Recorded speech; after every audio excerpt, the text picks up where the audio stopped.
Ito, meron akong tatlong avocado, ice, at saka Angel Creamy Dance.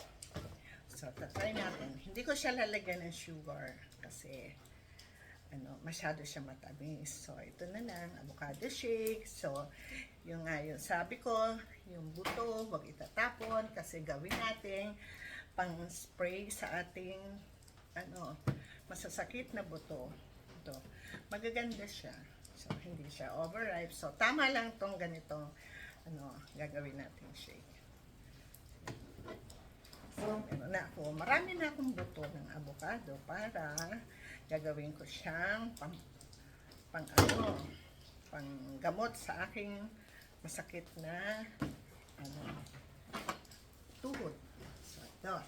Nalagay natin siya dito. And then, isi-shake natin. So, may konting doon.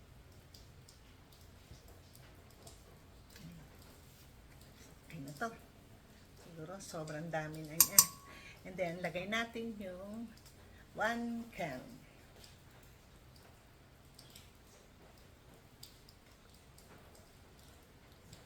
Shake natin siya. Pero hindi ko alam kung matamis to. Bahala na.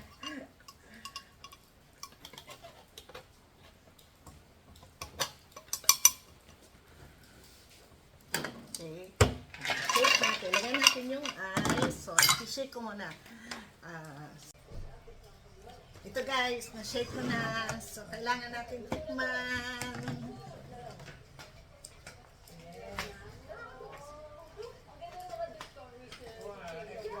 Tikman natin.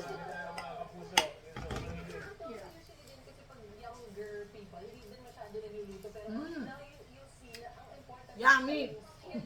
Sarap. Try din nyo. Masarap siya. Bye!